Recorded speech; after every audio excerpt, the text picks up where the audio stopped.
Hello and welcome to episode 12 of MMO Weekly, presented as always by MetsmerizedOnline.com. I'm your host, Sal Manzo, along with MMO Executive Editor Mike Mayer. Mike, how we doing this All-Star break, buddy?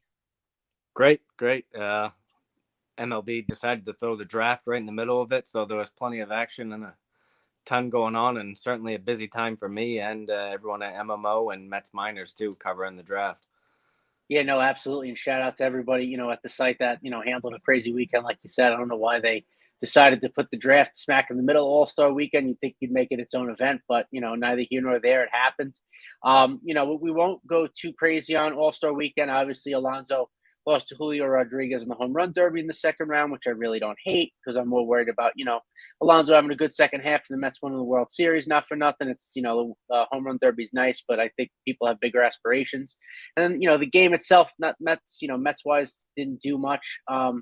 The players mic'd up, the pitchers mic'd up, live during the game was really cool. I really enjoyed that. So, if they do more of that kind of deal, moving forward, I think that would be a lot of fun. But, I think the theme of All-Star Weekend seemed to be Juan Soto.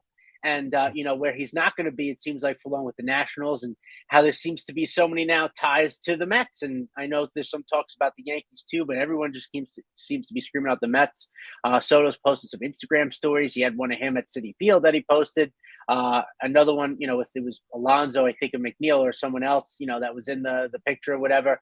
So there seems to be a lot of Soto Mets chatter. And, I just wanted to see, what you think about it, what you're hearing. And, if the likelihood that we could actually see this guy, sooner than 3 years from now, let's say when he's a free agent, join the Mets, particularly for this summer. Yeah, I mean, I think a lot of it's smoke at this point, just because I do think the Nationals at this point would be wise to trade Soto.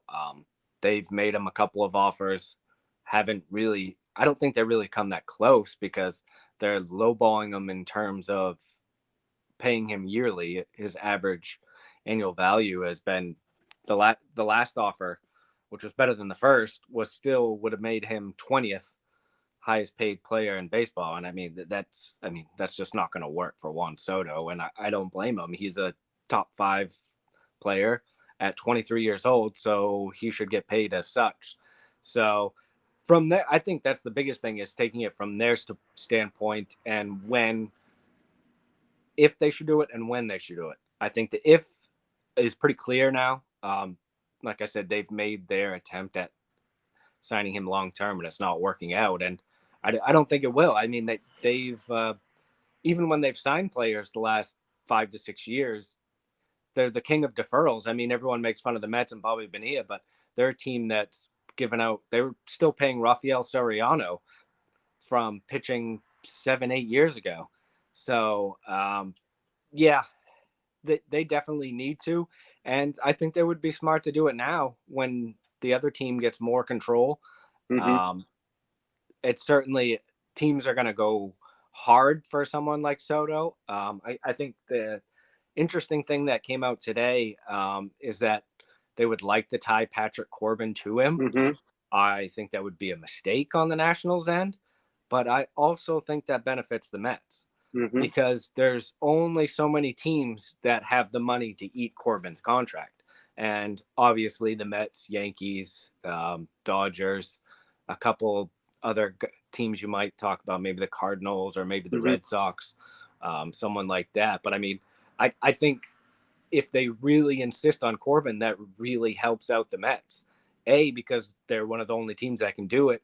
And that's going to lower the prospect cost too, because the Mets willing on to take that money. So I think that'll be interesting to see. I know the big thing everyone wants to talk about, if you're talking about Soto, is Francisco Alvarez. I mean, you're getting one of the best players on the planet. Alvarez is one of the best prospects on the planet. From my view, yeah, I mean, to me, it's a no-brainer. When you can get one of the best players on the planet at 23 years old, no one is off limits. No one is. And Francisco Alvarez shouldn't be. Obviously, if Corbin's in play, I think that changes the dynamic a little bit. I think you probably still have to give up Alvarez, depending on what else you can do. I mean, you can try to build a deal around like Beatty and Mauricio, Alex Ramirez. But I think a lot of people are kind of underestimating what exactly Soto would cost. Again, we're talking about a guy that's put up 21 WAR before he's 23 years old. Um, and people talk about him. Well, he's only hit 250 this year. Well, yeah, he still has a 162 OPS plus. That's 62% better than league average. So, yeah, even in a, I guess you would call it a down year, he's still one of the top 5 hitters on the planet. So, um, yeah, you're going to give up a lot. I mean, even if you're talking Alvarez, that's still not enough. It's going to be Alvarez and keep going with the top prospects. I know MLB.com put one out today that was Alvarez, Beatty, Mauricio, Ramirez, and Peterson for Soto. Mm-hmm. I mean, it sounds like a lot maybe initially, but again, you're talking about one of the best players in baseball.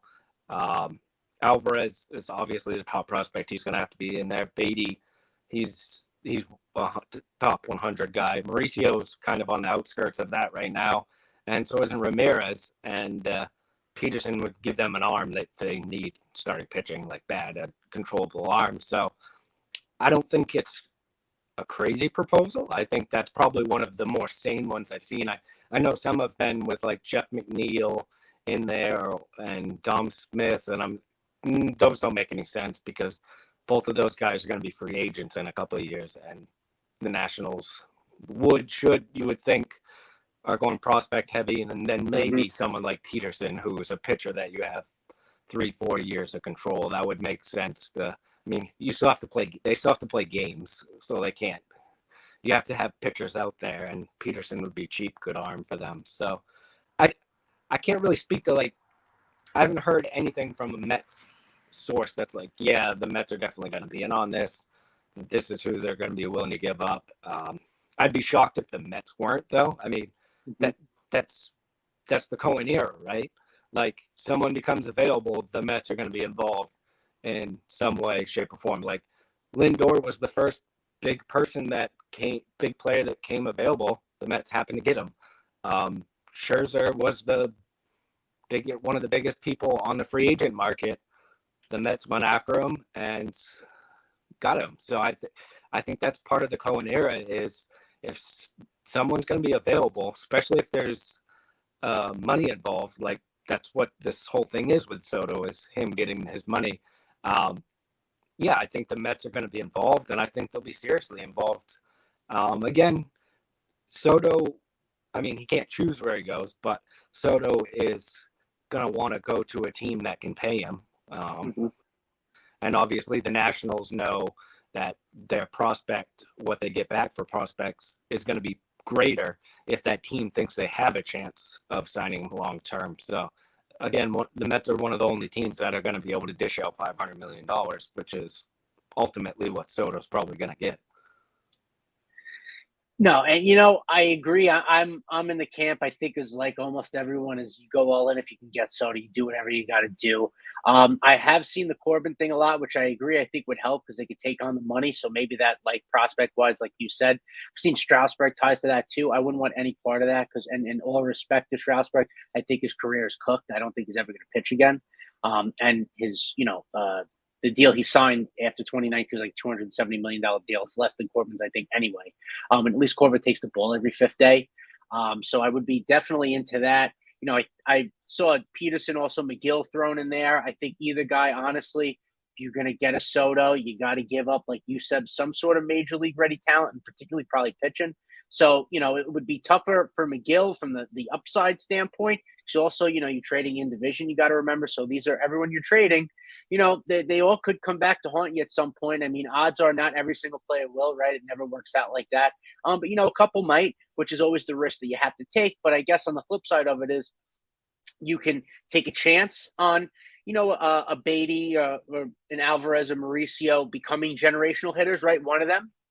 Or you can trade those guys for a guaranteed generational hitter in Juan Soto, right? We know it's already proven. But one caveat to it, which I think, listen, Steve Cohen, he's got all the money in the world. We know all that. But you mentioned Soto might be a $500 million player, right? And the Mets roster currently, about half this team we've talked about before at the end of this year is going to be free agents. Now, granted, you're trading for Soto with this year and then 2+ years after that, so you have a couple of years to court him too. Listen, if someone gave me $440 million, I don't know if I could say no, but I think that speaks to maybe the Nationals organization. This is now a couple of guys, Bryce Harper, Soto as well. They've given offered. These aren't small, small extensions that they've offered. There substantial contracts, and they, without batting an eye, said no. So you wonder if someone like him comes here, loves New York, loves the spotlight. Maybe they win right away, could get him a little bit cheaper. Maybe quote unquote, hometown discount, whatever you call 400 million of hometown discount. But you have guys like Brandon Nimmo, you have Carlos Carrasco, you have Taijuan Walker. Eventually, you're going to want to pay Pete Alonso. Jacob deGrom's going to opt out at the end of the year. Granted, he pitches. I guess maybe we'll get into that later. He's sore. We don't know if we're going to see him now. Whatever. That's a whole nother thing. But how is there a point where a player like that obviously puts you over the hump now? But do you worry then that it would, trying to sign that player long term, would phase you out from then, bringing the larger core back? Also, McNeil, too, who's got the same amount of service time as Soto, is a guy who's going to be a free agent in a couple of years. You're going to want to pay. So it just, I wonder what you think about that as far as when the risk reward. Obviously, he's a great player, but if you trade for him because you want to sign him long term, but maybe will you still be able to keep Pete Alonso, Brandon Nimmo, which I would assume if you trade for Soto, Nimmo's probably gone. I would assume you're not going to probably bring him back now. But guys like that, and like you said, probably most of the pitching staff's free agents at the end of the year. I'm just wondering how much of a factor that should be as well with kind of, this trade, looking into it. Yeah. And I think that obviously the Mets are not just looking to win this year. They want to build a long-term contender. So that's part of what your thought process is looking at that. For instance, in the really near term, let's say the Mets trade for Juan Soto next week. The first player I think it affects is Brandon Nemo. I think that means Brandon Nemo would be gone. Soto would play right field, and Marte would move back to center. I think that would be the first domino that kind of drops. And so, Nemo, I think Nemo has played himself into $100 million pretty easily in his contract. So obviously you have to kind of look at, we were going to give Brandon Nemo this amount of money. So how much money on top of that is really what I would be looking at, because that's what you're talking about. And I think Jacob deGrom is one of the interesting ones. He's supposedly still going to opt out. And then, obviously, you want to bring Jacob deGrom back, regardless of how this turns out. How much he pitches kind of will depend on what that contract looks like. Edwin Diaz, he's a free agent at the end of the year. Obviously, that's a guy you want to lock up. You mentioned the other pitching. They have a lot of guys that are going to be free agents at the end of the year. That certainly factors in. You're going to have to spend the money to keep those guys. But I think, the other thing is we say 500 million, but it sounds like a lot, but it's less because, Soto, we're talking, that offer was 14 years. Right. I could see the Mets signing, or whoever trades for him and signs him to, it's probably going to be a minimum 12 years. Right. So, you're talking about that 500 million over 12 years, and which again sounds like a lot, but it's less when you think about it. It's not a normal contract of this amount of money over 6-7 years. So I think, I think 12 years, 500 million is what you're ballpark looking at. That's still a big chunk of change. There's not too many players, obviously, that are worth that much, but I think Soto might be one of them. Like you kind of alluded to, is when you're trading for a guy like Soto, you're getting a generational player. You're getting that one out of 1,000 or whatever. Alvarez is obviously a top prospect in baseball. The Mets like him a lot. Other team scouts like him a lot. A lot of people think he's going to be a great hitter. He isn't that yet. there's a chance that he is a generational hitter. Right. But again, that's really slim. It's slim, even that a top prospect like him becomes a generational hitter. Right. And then once you get into Mauricio, Beatty, Alex Ramirez, Mark Vientos, these other guys, I mean, we're talking even smaller chances. So whenever you get a guy that is a generational hitter, you're going to have to give up someone that there's a small chance like Alvarez that is going to be that general. I mean, that's how trades work. Right. You have to give up guys. I mean, look at how the trade between the Guardians and the Mets is working out right now. Andres Jimenez was starting in the All-Star game. And I mean, in like a Wilpon weird world, everyone would be screaming and throwing tomatoes and stuff, but Lindor's been great this year. So it's working out for both sides. The Mets had to give to get there. And whoever gets Juan Soto is going to give up a lot of value in terms of player. And the good thing you have to fall back on is you don't really have that worry at all about Soto. You know that you're going to plug him into the lineup and he's going to be a top 5 hitter in baseball. So that kind of eases some of those thoughts, worries about giving up a prospect like Alvarez. Right. And I think another thing that bodes well for Soto too, you mentioned kind of, he's hitting around 240, 250, but he's got almost 50 walks. He's probably going to end up close to 100 walks. You also got to remember he's literally the only pulse in the Nationals lineup, so he's not going to get anything to hit. And he's a guy historically in his career, he walks way more than he strikes out. So I think that bodes well for kind of like later, if it is something where you trade for him and you're able to sign him to like a long-term deal. I think you're going to get still a productive player, a guy who's not going to be striking out a ton. I think that, that plays well for him. And again, if he was 27, 28 years old, I think this is a totally different conversation. But because of the fact that he's 23 and he still has two and a half years left to control, I think you can really stomach giving up those prospects like you're kind of talking about to make that jump. Because if you put Soto in the middle of this Mets lineup right now, now we're not even talking long-term, whatever. Come on. That's the number 1 team in the National League. And that's without, let's say DeGrom, he breaks his fingernail and he can't pitch till October or, next March. It doesn't matter. It does not matter. So, I know I like to play devil's advocate, but I am of the camp of you need to do whatever you can to bring this guy in because of his age and because of how much control he is. I know they're looking to win every year. Obviously, Cohen's trying to build a professionally winning organization, but it's obvious with the roster that they have, they're trying to win right this second as hard as they possibly can. So if that's the case, then this move is a no-brainer. And you worry about, a Beatty and Alvarez and Mauricio, whoever may be beating you in a few years down the line now. But, if you have that banner raised up or a couple of them, it doesn't really feel so bad. So, it's cool. Go ahead. One other thing I wanted to jump in on that real quick, too, is the Mets are going to get a bat at the deadline. To get that bat, they're probably going to have to trade Mauricio, Vientos. If it's a better bat, Beatty. So again, you're talking about you're already likely going to trade maybe 1 or 2 of those guys. So this is just cost on top of that. When you're talking about getting Soto. Because if you get Soto, obviously they're not going to get another bat. Like that's their bat. So you have to realize that a couple of the guys that are going for Soto potentially could have, or very likely were going to get dealt anyway. So this is kind of, again, on top of what you were expecting to deal at the deadline.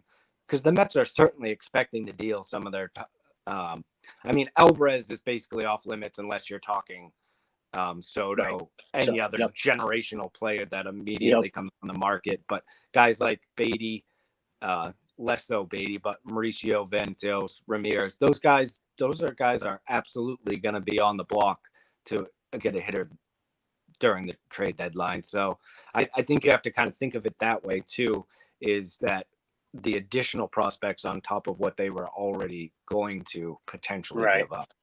I think that has to play into the Mets' mind too. And yeah, like you were getting to, is this is a short-term and a long-term move because the Mets are one of the best teams right now. And if you put Juan Soto in that lineup, I think they're the best team in the National League. I mean, it's tough to argue with that. It really is. They've already one of the better lineups in the league as far as run scoring this year, and they've had one of the better pitching teams this year. So I mean, putting Juan Soto in that lineup, they're already World Series contender, and that puts you as one of the favorites right there. And that's just in the short term. When you have Juan Soto and Francisco Lindor, you know you're going to have potentially those guys long term, and Pete Alonso. Yeah, I mean, you can build around them even if you kind of got the system for Soto. Yeah. And, I guess a couple things I just want to get to keep before we kind of move on from him to another player. But I wonder how much it would affect if they, let's say, traded for Soto. They also need back end, they need another back end bullpen arm. Let's say you trade for Soto, then would they then kind of blown everything and then not be able to get, a reliever? Because that is two areas of needs that, at the deadline, it's really not, they're not one away, not necessarily saying that definitely the DH need is blaring, but they also need another back end bullpen arm. And I just wonder how much that might affect being able to do both if you trade for Soto. Obviously, no one's going to be upset if they pull that trade off, but I'm just kind of wondering, you need a little bit more. So I wonder how much that factors in too. No, I don't think. I think the Mets system is deep enough now so that they could trade a guy that's ranked 7 through 15 to get a bullpen arm for sure. At least one. Yeah, I don't think it would affect that. I think even if the Mets somehow got Soto, I think they would still add at least one bullpen arm. I don't think it would hold them back from continuing to add, because that's what you're doing. I mean, you're showing that you're gonna want to win now, because you can't initially you can't guarantee that you're signing him long term. So again, you're showing that you want to win this year. So yeah, they would still go out and get a bullpen arm or two, I think. Now another name I just kind of been thinking. Now, obviously, we're talking Soto, right? Huge generational player, and you're saying, you only give an Alvarez and these kind of Beatty guy, up for generational players. There's a guy in LA that pitches and hits that's on a bad team. I'm just thinking. I've thrown it out. I've never seen anything about it. I'm pretty sure he's a free agent after the 2023 season. If you're going all in like that, do you pick up the phone and say, "Hey, what does it take for Shohei Ohtani?" Or do you think, a team like that hasn't had the chance to see much of him, or because he's so different, would they shy away because they don't know, they wouldn't know maybe how to use him, how to manage him, so to speak? I'm just kind of wondering, as far as the Angels are really bad. I don't think they're going anywhere. They could probably get a huge haul for him. It's just another guy to think of. Just wondering if that would even be something that could be the Mets would want to consider, because he's such a unique player. You know what I mean? I wonder if plugging him in, at least not the hitting wise, you plug him in the middle of the lineup, he mashes, but the pitch, as far as pitching, I would wonder how that would work. But that would start, solve a couple of problems, and also, for you starting pitching for next year too. It's just kind of a funny thing. I mean, if I'm Billy Epler, where the Angels are now, and like you said, Ohtani is a free agent after 2023 season, after next season, I would call them daily and just take the pulse of, hey, I would literally call them daily, text them daily, hey, you ready to trade Ohtani? Hey, you ready to trade Ohtani? I mean, so he's a free agent after next year. They're not making the playoffs this year. So essentially, you're saying that you want to make the playoffs next year with him. And I mean, they still have a ton of flaws on that roster. They tried to patchwork it this offseason with Syndergaard, Luke, and they threw some money at some other pitching, and it hasn't worked. Again, I mean, they don't have anyone on the roster offensively outside of Ohtani and Trout and Ward, who's been a pleasant surprise for them. Brandon Marsh has fallen off after a hot start. Mm-hmm. Joe Adell hasn't taken off. So, I mean, they have no one in that lineup. And, I mean, if they want to get something out of Ohtani, I mean, I don't think it wouldn't be dumb for them to at least listen to offers to see what teams they're throwing out there. And I mean, so think about it. Let's say Soto gets traded in the next 7 days. So that means we still have 5 days when you listen to this tomorrow, 5 days before the deadline. There's going to be teams that missed out on Juan Soto that were willing to give up premium players. Right. I mean, so when would be a better time to make Ohtani available? You have teams just biting at the bit to get a premium player and willing to give up some of the best prospects in baseball. To me, if I'm a GM of a team, I mean, it's still a hard choice, obviously, because Ohtani's such a draw, but Right. that sounds like Right. a really good opportunity to at least be open to offers and Right. then see if someone just gets nuts on you. Because Right. sometimes it And happens. Sometimes for a guy like Ohtani, someone might get crazy and offer up right. something you weren't expecting. Yep. And it's funny, like that was the thing I thought of too, as far as why they wouldn't trade him, because he's a huge draw.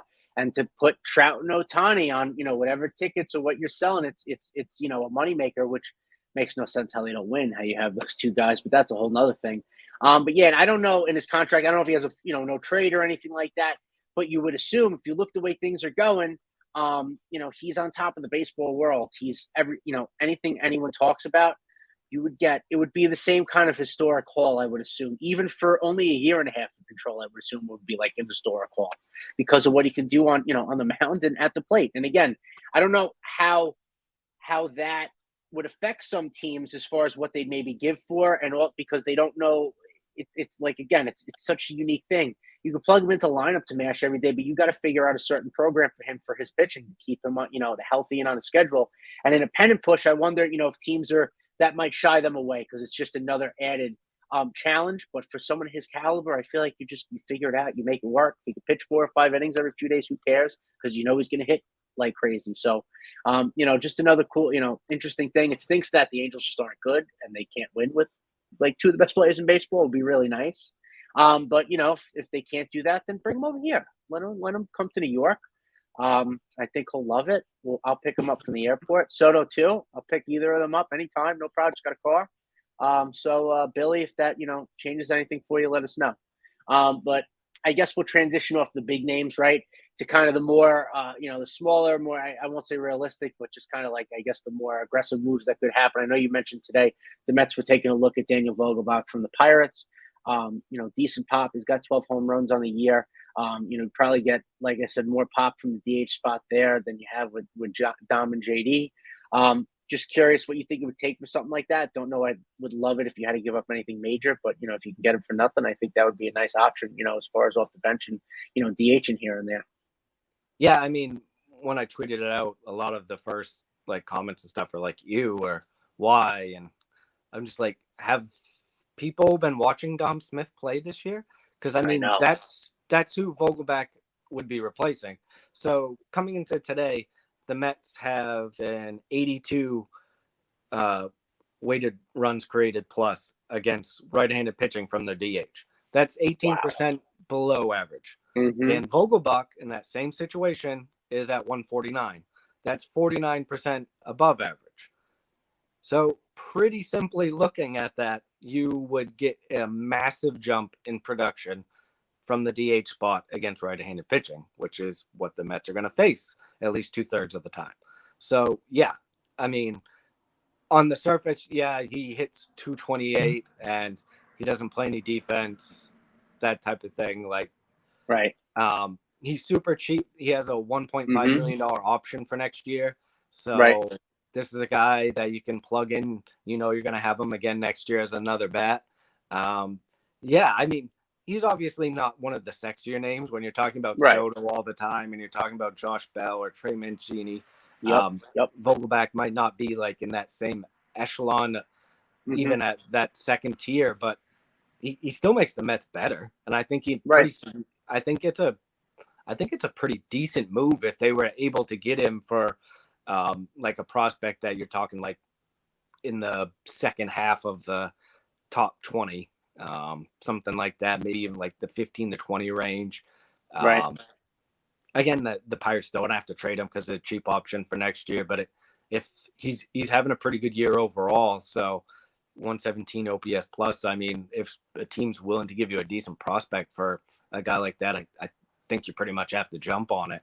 I think if the Mets are specifically looking for that type of right-handed masher, it's definitely an upgrade, and I don't think it's going to cost you a ton. I mean, obviously, Josh Bell is a better option because he's a better hitter, and when you put him at first to give Peter Spell, he's a better a defensive player too. Yep. But Josh Bell is obviously going to cost more than Right. Dan Vogelback. Trey Mancini, who we've talked about. The Orioles are in it-ish now. So like we Right. talked about, maybe he's not available. So CJ Cron, they've talked about Mm-hmm. he may or may not be available. Mm-hmm. And so there's options there, but I think you have to realize that there's not a lot of good players that are just readily available to Right. come in and take good at bats at DH. So Right. if you can get a guy like Vogelback for a back end of your 20 prospect, I think you do it. I think it's wise for the Mets to at least be reaching out and see what it costs. Right. Obviously, like I said, I'd rather have Josh Bell. That's the shoot higher, but maybe if you get Vogelback, then maybe you go out and get another bat that you plan on spending a little more for, Right. that can play Right. the infield, like a Brandon Drury to play some third base and move around a bunch. There'll be some other names available, but Drury's the one that can think of, a Ian Right. Happ, someone like that. Mm-hmm. Yep. So yeah, I think if you keep the cost down for someone like Vogelback, that allows you to have those better prospects for another bat, or Right. maybe you get a better bullpen arm. So yeah, I think I definitely think the Mets get at least one bat. I would be surprised if it's a Vogelback type if they didn't get another bat additionally. Right. So yeah, he's an upgrade. From the conversations I heard, it wasn't anything that was a done deal. We're still 12 days Right. out from the All-Star, Yep. from the deadline. So a lot of conversation going to be had. They're going to talk to a lot of teams about a lot of players. Yeah. It was out there today that the Mets have talked to Cubs and Red Sox about Dom Smith. That makes a ton of sense. Look, Dom Smith, whether he ends up being productive or not, the rest of his career, it shouldn't be with the Mets. Right. It's just not a fit anymore. No. He hasn't produced. He needs Yeah. to go somewhere else and see if he's going to produce. And then if you can, so like the Cubs, for instance, if you can get Dom Smith, if you can trade him for like Mikael Givens, who the Mets have seemingly almost traded for like 4 or 5 times. Yep. During the trade deadline when he was with the Orioles. I mean, if you can trade Smith for Givens straight up, you'd have to do that in a heartbeat, I would think. Yeah. Right. That's a veteran bullpen arm that's pitched at the back end. So yeah, I think they get a guy to take Dom's spot, and you try to trade Dom and get as much for him as you can at this point.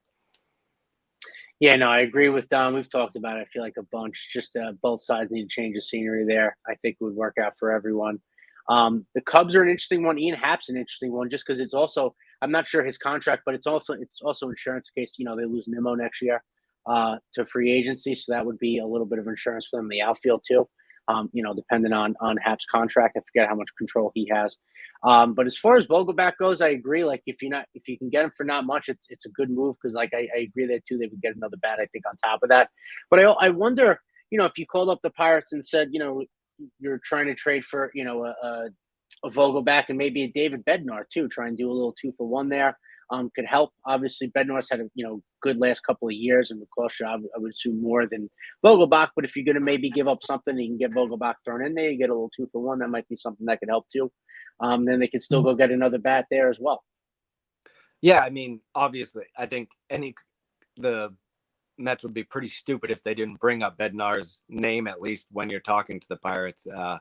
Yeah, I mean, he would obviously be a great fit for the Mets pen. That would obviously cost more too. He's got some team control, and he's been very consistently good for a couple of years now. But yeah, I think, the Mets are going to talk to teams like that too, because now with the third wild card, there isn't a ton of teams that are just going to be straight selling. So when you talk to these teams about, I want this bat, well, what do you got for a reliever too? I mean, and it makes a lot of sense from a Mets standpoint. There's going to be potentially less teams available that want to trade. So if you're talking to a team, why not try to get a bat and an arm like when we were talking about with the Cubs? I mean, if the Mets show serious interest in Ian Happ, Ian Happen, Givens, like we talked about, or David Robertson, who we've talked about Right. too. Yep. It'd certainly be wise for the Mets and any other team really to try to get those players in a package type deal so that you don't have to try to talk to one of the only other 5 or 6 teams that we know Right. for sure Right. are sellers right now. Yeah, no, definitely. And before we go to the draft, one thing I want to say about Soto. I know the Yankees are linked to him. Why? You have a top 5 hitter who plays the outfield. Just pay him. Just pay the big dude. He wears 99. That makes no sense to me. This is not a Yankee show. I'm not going to harp on that team. Just something I was thinking about. Didn't make a whole lot of sense to me. You already got that guy. Just give him the money. That's silly. But I want to move on just from the big league, kind of players to the future. The draft, obviously, we kind of touched on it. The draft was the last few days with the All-Star break. Seemingly, it seems like the Mets did very well. They seem to be graded at the top almost pretty much everyone's list of their draft hauls. I guess before we get into everyone specific, one guy I guess I want to ask is the first pick that they got, Kevin Parada, is the catcher from Georgia Tech. Do you think that there was any intent with that pick as far as we may be trading Francisco Alvarez if you're the Mets for Juan Soto, or just best player available at that pick? Stupid to not take, the polished bat there, and doesn't hurt to have 2 good catching prospects. Absolutely, just best player available. It has nothing to do with Francisco Alvarez getting traded or anything else. Parada was there. Probably shouldn't have been there. A lot of people are surprised he was. I mean, almost every single mock had him going like 6th or 7th. Right. So to be able to get a guy that everyone had ranked in their things list like 6th or 7th, you got to scoop him up. I mean, he's there. When we had Mark Tremota on the show, the Mets director of amateur scouting, that's what he said. He said the boring answer is you go best player available. And that's right. What you do. He was there. The Mets were like, well, thank you, everyone else. We're going to go ahead and scoop up the best catcher in the draft. So, yeah, it doesn't mean anything for Alvarez. Just touching on that real quick. Yeah, that's what you do as best player available. Right. Major League Draft is completely different than any other sport. We mentioned this before. You don't draft for need. You have Tenuous and Tremuta, they have, and their scouts, they have a board, they got their rankings. Someone gets drafted, they cross them off. You got a guy that's sitting on the top. Prado was there, you take them. I mean, it sounds simple. Obviously, that goes into a lot into making their list and how they rank it, but you don't mess things like that up. You don't be like, oh man, we already have Alvarez. Maybe we should go with a player that's not as good as Parada just because he plays a different position. So that, they're happy that he was there. You're talking about a guy that had 36 home runs in 111 games in college. I mean, this guy doesn't strike out a ton. I mean, his defense isn't great behind the plate, but that's something you can work on. There's DH now. He's certainly athletic enough to play first base if that's something they wanted to end up doing. But to be able to get him with the 11th overall pick is huge. And then to, like you said, MLB Pipeline said it was the best haul.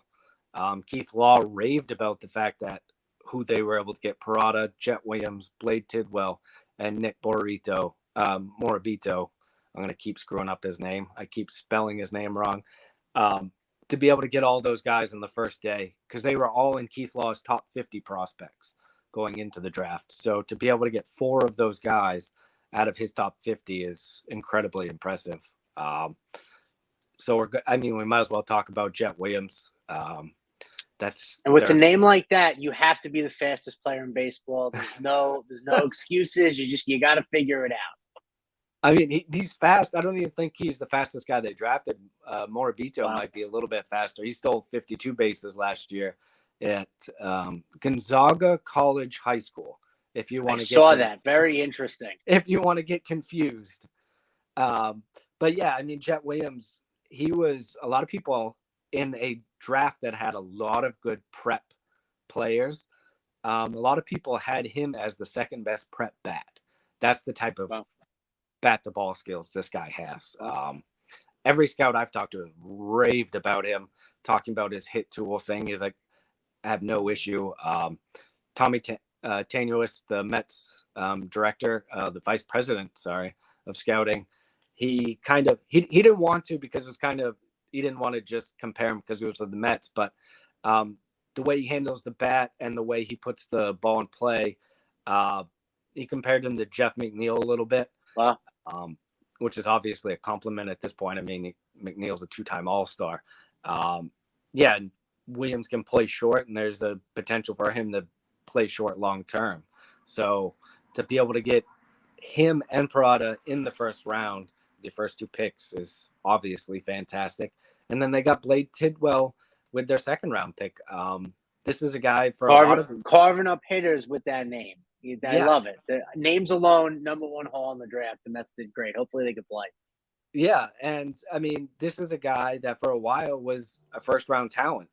A lot of people had him ranked in the first round. He just missed some time, so he only had 39 innings this year. He's said to be healthy. That's a ton of upside to get in the second round. And then Nick Morabito that we were talking about briefly, they got with the compensation pick for Syndergaard signing with the Angels. Okay. And this is a guy that's played some shortstop, some second base. The Mets listed him in the outfield. He was terrific in high school last year. He already said that he's going to sign, so there's no worries there. He was ranked 46 by law. So, wow. Yeah, it's just an incredible take at the start of the draft, what they were able to get.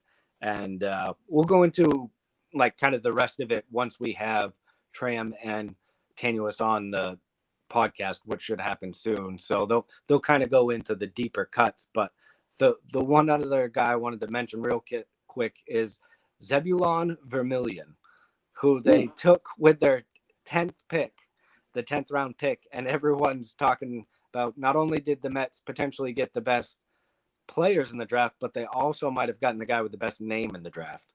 Yeah, absolutely. I mean, with Zebulon Vermillion, it's just fantastic. But yeah, I mean, throughout they ended up with 16 college players and 6 high schoolers. They ended up with 13 pitchers and 9 position players.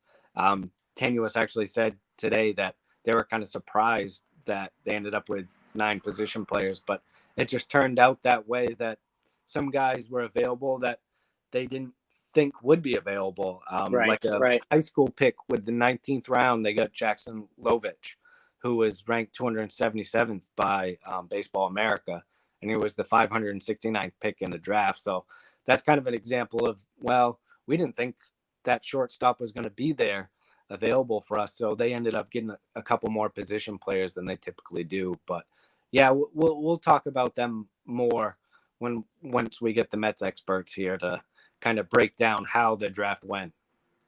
Yeah, and listen, we talked to, like you said, to Mark Tremute a few weeks ago, and we asked him straight up if this is a franchise-altering draft for them. He didn't shy away from it. He said absolutely, they knew that, and they wanted to get it right. And it seems like as of right now, obviously this is something you won't know for many, many years, but right now it seems like they were on that track. They did a really great job.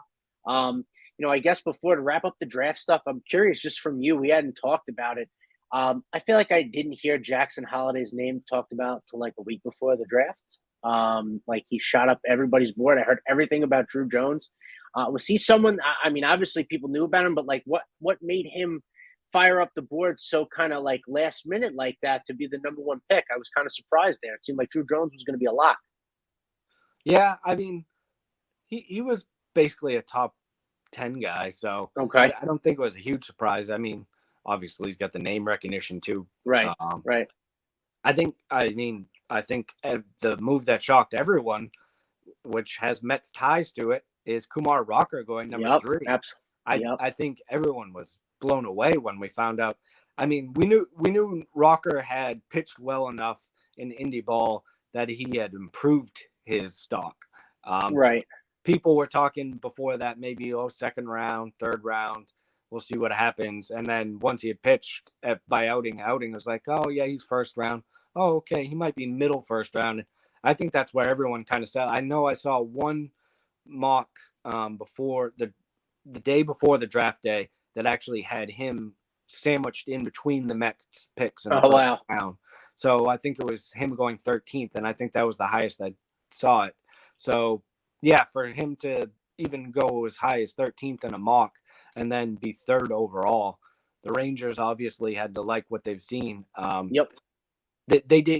He did sign for significantly under Mm-hmm. slot. So I mean, Mm-hmm. that plays a role in it too. That basically tells you, well, the Rangers took him at 3 because they had the third pick. If Right. they were Right. picking at 10 or 11, Rocker might have still been available, and he would be the Right. 7th or 11th pick with the Right. Rangers. So, but I mean, it's still, everyone was talking about it, obviously. Yeah. Right. For that to happen, and obviously he has Mets ties where they took him last year and decided not to sign him. Yep. Well, at least he got picked by a team in the AL West. Can't come back for revenge on the Mets too much, so we'll take that. But I think that's going to do it for the show this week. This was great, Mike. Obviously, Mets back at it against the Padres this weekend. Second half start, pen and push starts. We'll keep everything. We'll have you updated next week with everything as far as any trade deadline stuff, Juan Soto stuff, anything there. But until then, let's go Mets.